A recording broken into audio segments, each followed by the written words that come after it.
performance. So first of all, in this series, I think we got the most emotional Sebastian Stan performances within the series. Yeah, Was the one was saying if he didn't see nothing in you, he didn't see anything in me. yeah. That I felt that line. Whereas this felt different because it was like a white man going to a black church, and actually, that's how that's how it felt. Like you are free. Put your hands on me, son. Release that spirit out of you.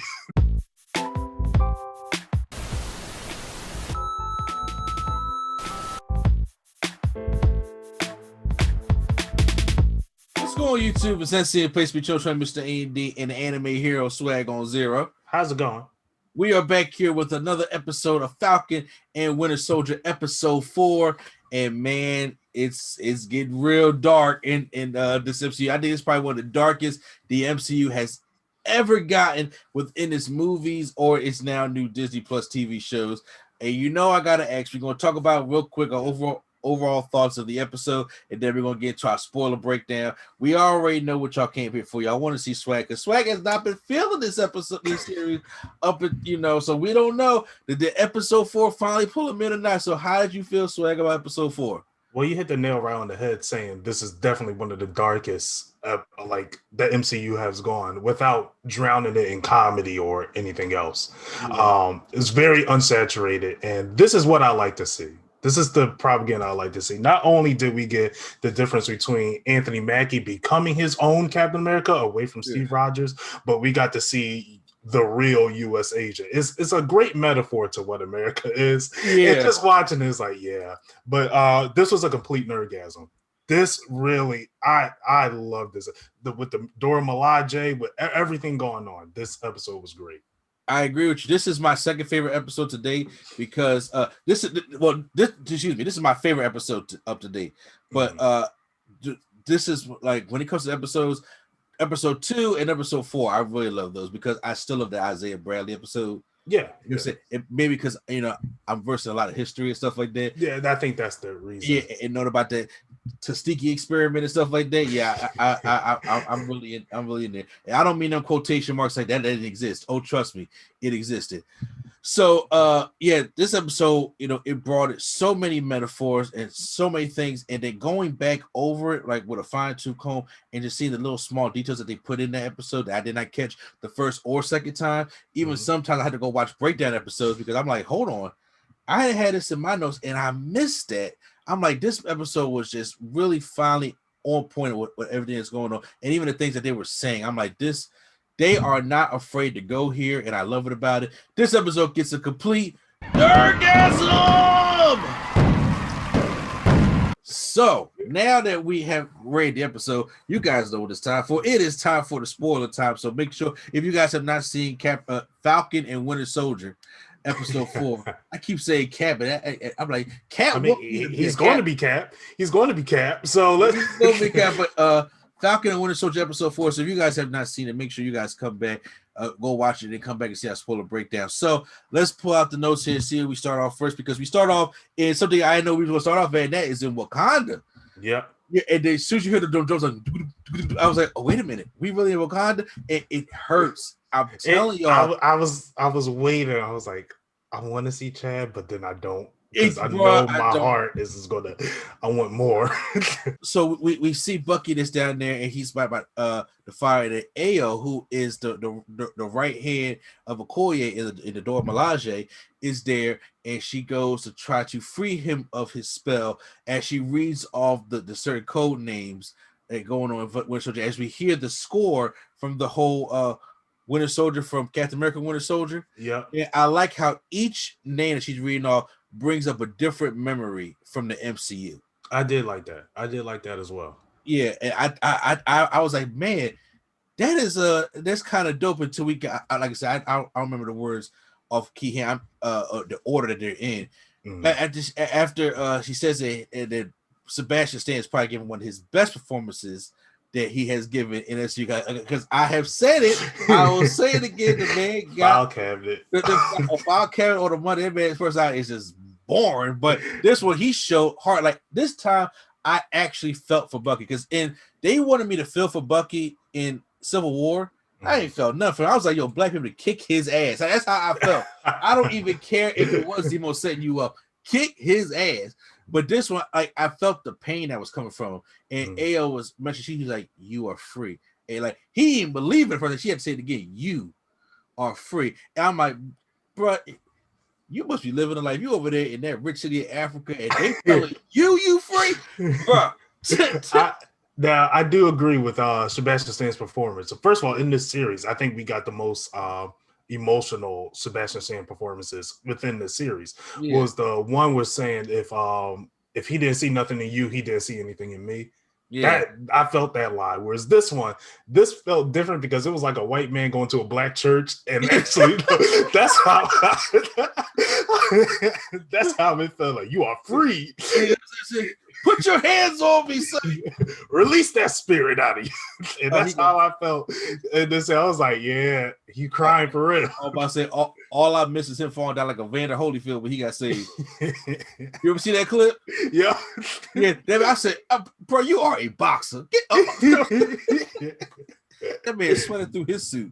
I said, oh, well, no, we know somebody else like that. But then as it goes to the free, it goes right into a present day where AO is just like, how could you free him?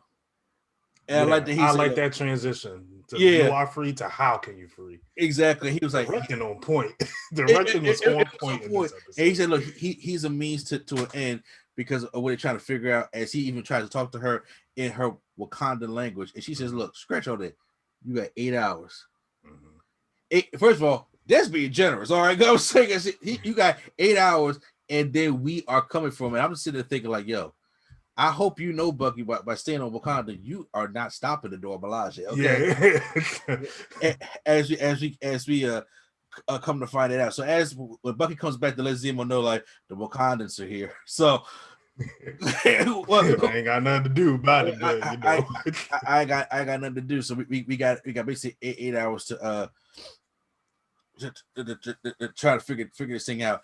And then there is a talk between Sam and Zemo. Zemo brings up the good point of talking about the thoughts of the super soldiers and how they could be supremacists, such as like the Nazis and Ultron in the Avengers. That warped aspiration that led to Nazis, to Ultron, to the Avengers. Hey, those aren't friends you're talking about. The Avengers, not the Nazis. So he bust the like, hold on.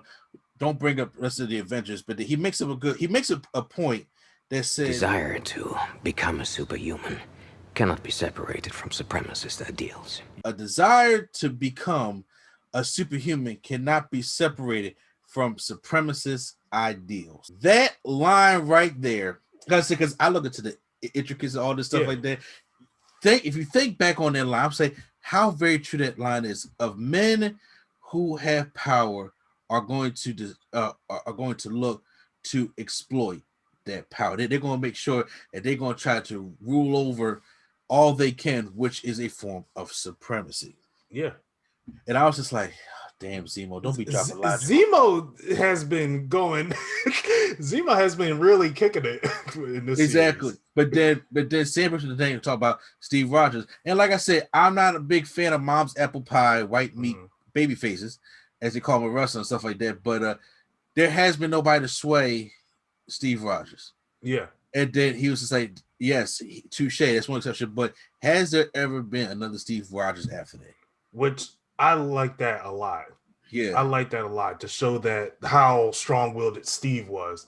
Even though he got the serum, he got all that power, he still wanted to be a good man. And they brought it up later in the episode where the super serum just brings more of you out of you. Exactly. And I was like, man, that a lot of the lines in here was just like, this is a reason why it's my favorite episode, because I was like, I'm about to say, we just still in the second scene, you know what I'm saying? I'm like, this is what I wanted. Offer some Turkish delights, which is a thing that the witch gave in the Lion Witch in the Wardrobe, which I heard Turkish delights are disgusting. Okay, to us it probably is. Now on the news, it's being told about the Flag Smashers, and Carly's overhearing the news about the bombing and how now the Flag Smashers will be looking at by the threat by the U.S. government, and she right now is not happy about this. So she makes the plan that we're going to separate all of these guys, all the ones that's come for us, and we're going to kill this new Captain America, Right? aka John Walker, Captain America. As Sam and Bucky are out there looking for clues, we see Zemo come to a group of kids singing the Bye Bye Black Sheep nursery rhyme of the kids of that time. Gives them some Turkish delights to find out information about where Carly would be and the lady that passed away from the other episode and where this funeral is going to be.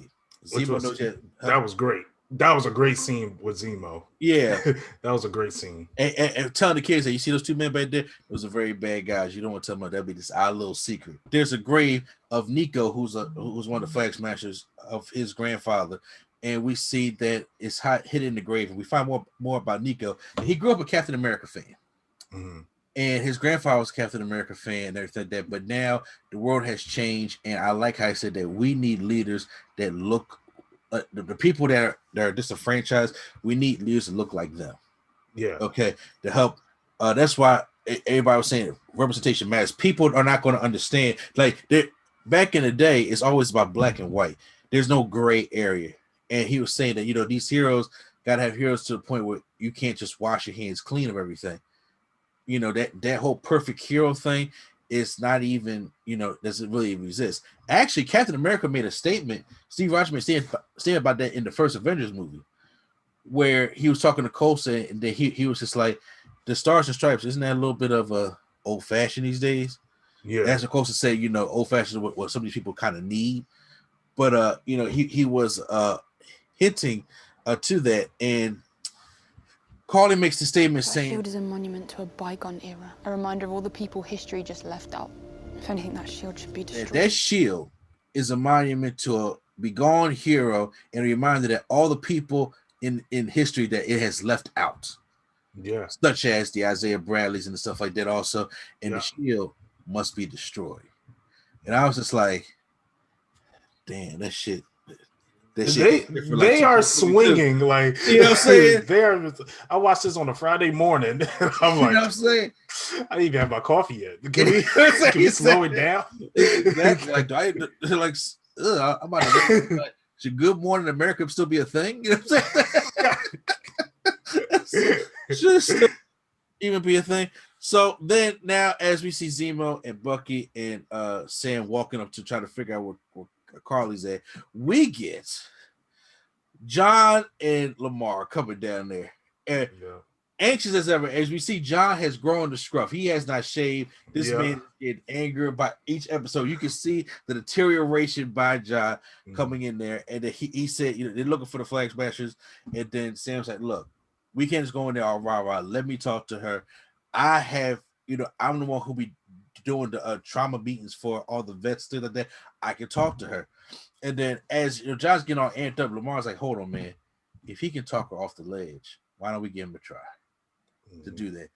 So he says, "Fine." But as they're walking back, right, nobody paid attention to this. You can see John in the back, and he's twitching, and he's saying like he's losing shit. Like he's really saying like fuck, like in the back.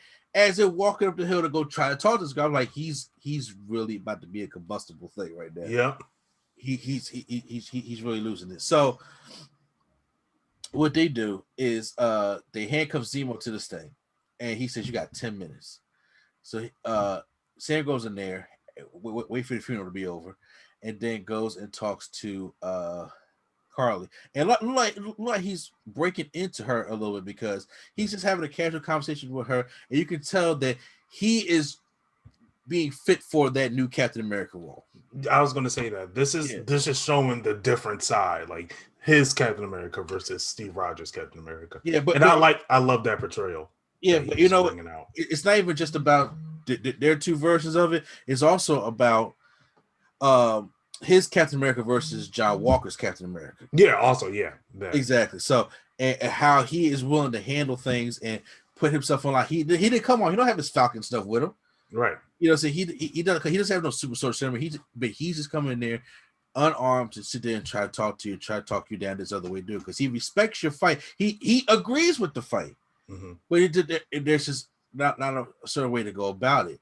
It's when people say that like that, it reminds me a lot of the Black Panther fight in the 70s, where there's a lot of black folks that was like, I agree with your fight.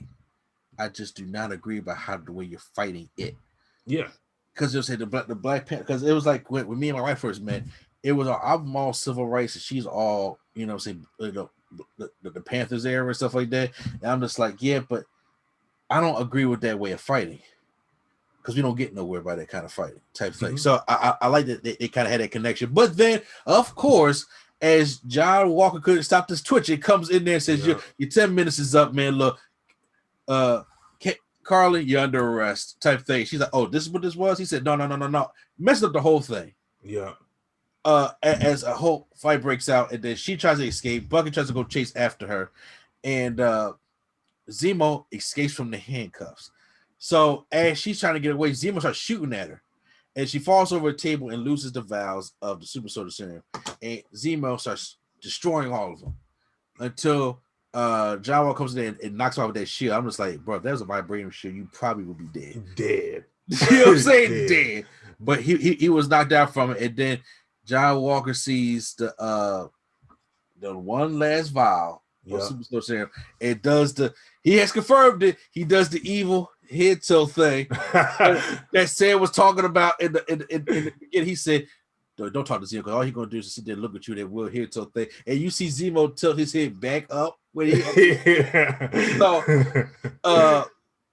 grabs the vial and puts it in his pocket, but doesn't let anybody else know. We get Zemo to come back, and then Zemo has ice off his face because to get hit with that shield is hard. But then John comes in there along with Battlestar talking about some look. We coming here to Zemo's under. Where's this conversation to go, Sam? Huh? Yeah. Should I put down the shield? Make it fair? Rest. And he says, "Are you gonna stand in my way, Sam? Or you want to do this old school style? You want to sit there?" He said, "Fine. I'll put the shield down. We do this man to man." If you take a look at Battlestar's face, he looking at him like, yo, bro, I think you need to chill. It's like he's not okay. He's not okay. And as he about to start ready to fight, man, that spirit come out of nowhere. Yeah. And then it launched right to the wall. And then here we go. He's like, oh, hey, John Walker, Captain America. And then Aeon not hearing none of that. He says, look, how about we try to put down? I hate when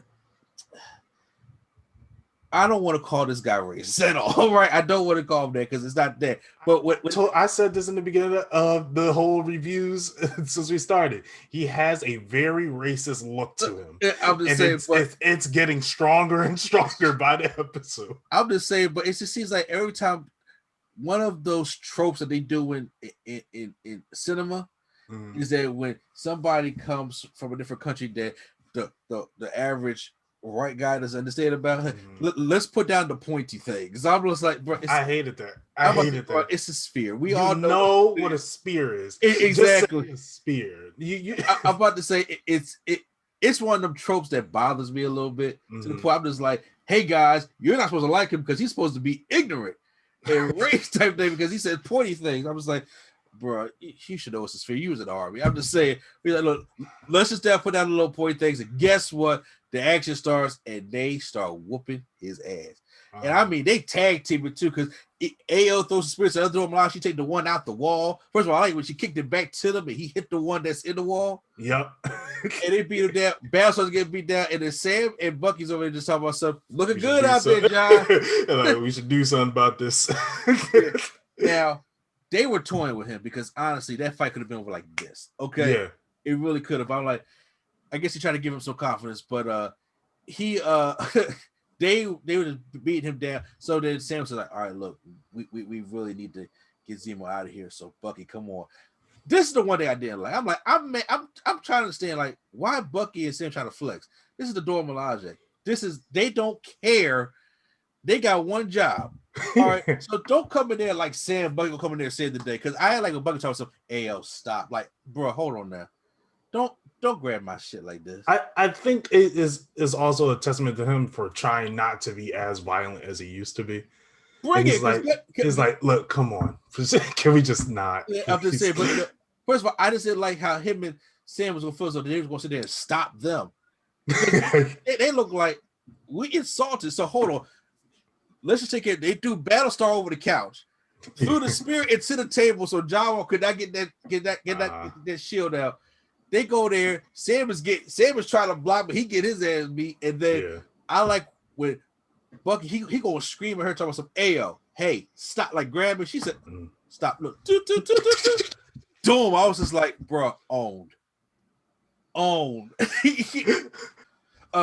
He looks horrified. He's just like, yo, I know they could do that. And then like, yo, you know they could do that. And he puts it back on. And, we said it. No. Everybody's feelings in that whole room was hurt. I say I liked when they grabbed the shield from him. It was like, this is probably a Wakanda's. I wanted them to walk off with it. I wanted them to. That would be great. As they just like kick that joint up. Yeah, I was just like, say the Cap did that joint. She's like, nah. It's like just in the room. Every single weapon y'all got is ours. That shield, that arm, bring it to exactly. Woo! And then the fight, he was just like, Orion Super Soldier.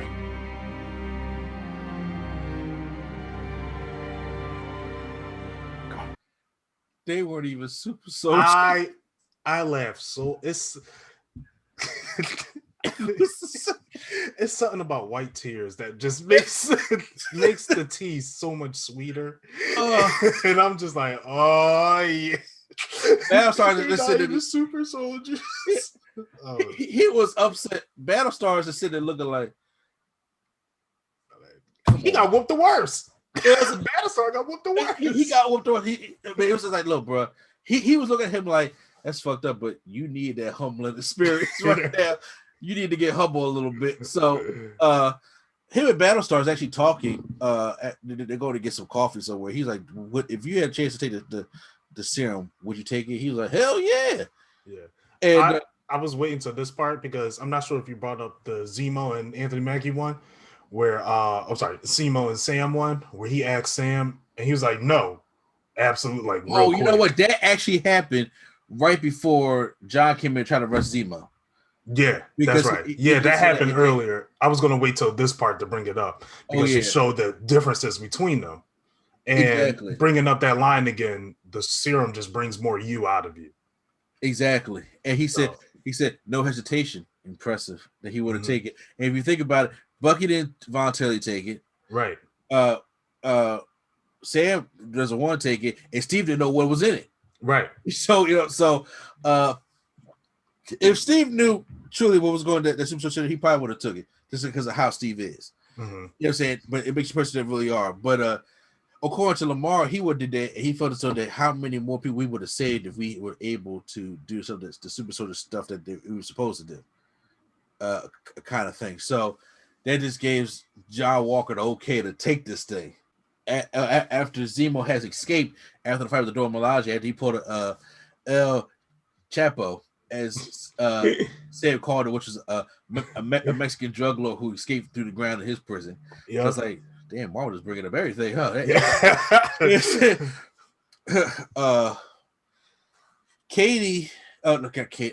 Carly makes a phone call to Sam's sister and letting her know that that she feels that he was working with John. She said, trust me, he ain't working with that guy. She said, I hope you're right, or I'm gonna come visit you and your boys on that dock. I said, don't do that.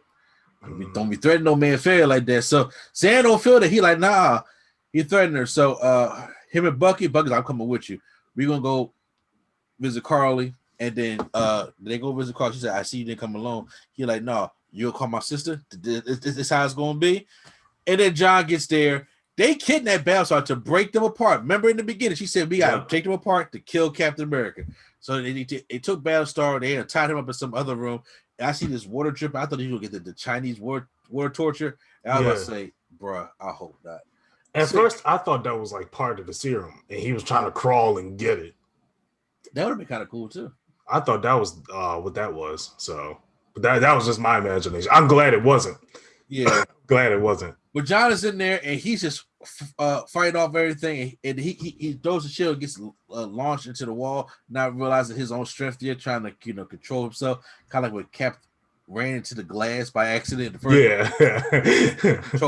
first could control how strong he was, and Battlestar escapes from his restraints, goes out to the room and sees the Flag Smasher and John fighting. She's about to punch him, but he tackles her, but he gets punched right by her and falls to the pillow and gets killed.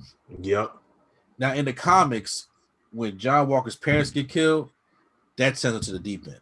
Okay. Now, in the show, when the death of Battlestar happens, his friend, his best friend, he just looked. There's blood coming from his ear to the top of his head, and he's like, "Oh, it's on now." Mm-hmm. So he comes out.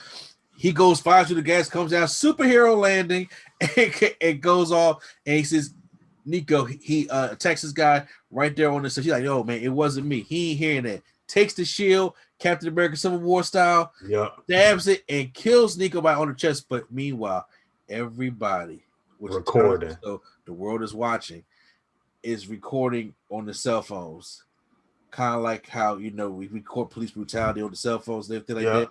And even there was a line made by John Walker in early in the episode where he was just like, "You never give your suspects room to breathe." I didn't even catch that line. Yeah, and I was just like, well, this is a playback, a comeback because, he's being caught. And then on top of that, we see the blood on the shield, on the Captain America shield. And I'm just like, oh my God, that's how the episode ends. There is no post-credit scene. What is pissing me off, like I told you, Swag, is we now are getting into this gear, episode 4. And we only got 2 more to go. Yeah. But the great thing about this show is the pacing. We get a lot in each episode. Like, we get a lot more than I think in each episode. So it really jams packed. So I'm excited to see what really happens. But it's like, there's so much I want to see. I want to see what is Sharon Carter involved in. I want to see what's going to happen with Carly and the Flag Smashers. I want to see what's going to happen with Sam's sister. I want to know what's going to happen. You get this dope Isaiah Bradley in there, and that's the end of that. You know what I'm saying? I want to see that. I want to see how Sam's going to take up this mantle. There's so much I got to see in the next 2 episodes. And I'm still questioning like who this power broker is. Exactly, the power broker review. I mean, it could be Mephisto for all we know. It's Agatha all along. You know what I'm saying? And I know a lot of people are saying Captain America should come and take the shield away from USA. And I'm like, no. This is Sam's story. Like, let Sam be this character. Like, we don't need a saving grace. Look, because it ain't even about that. The whole world has watched. The government, it's more so about not looking bad, opposed to being humble and caring. Yeah. The first thing they'll do is like, we taking the shield from you, and they're probably going to give it back to Sam. It's probably not going to be no monumental like old cat comes out talking about, you shouldn't have had this in the first place. Like, it's not going to be there. I think the government takes it back and they give it to Sam, and Sam's going to be like, maybe I should destroy it, but the bug is like, you're going to keep it. Right. And then we go ahead and do it. I think after Sam gets the shield, I think the whole world's going to be like, I don't think we're ready for a black Captain America. And then that's where it's going to, and then maybe that's the whole Isaiah, like, Bradley things will come into fruition, and then we get Patriot, and then, but I'm going on a tangent right now. So this whole episode was great. Yeah. It was a good nerdgasm for both of us. We're gonna be back next week. I want to do a couple of things. I want to make sure, since WrestleMania week is gonna be over, and I got time to breathe and do some other content, because you see, I've been wrestling heavy this past week. Yeah, I was exhausted last night. Yeah, bro, imagine you see how much stuff I put up this week. Yeah, I've been watching all the premieres. Yeah, so I'm like, all right, I want to watch them. It's so Amazon Prime. So I was going to start it last night. Yeah. I heard it was horror, so I decided not to watch it last night. I want to start them on TV Experience. I want to get back into Invincible. Yeah, I know the last episode of Invincible was great.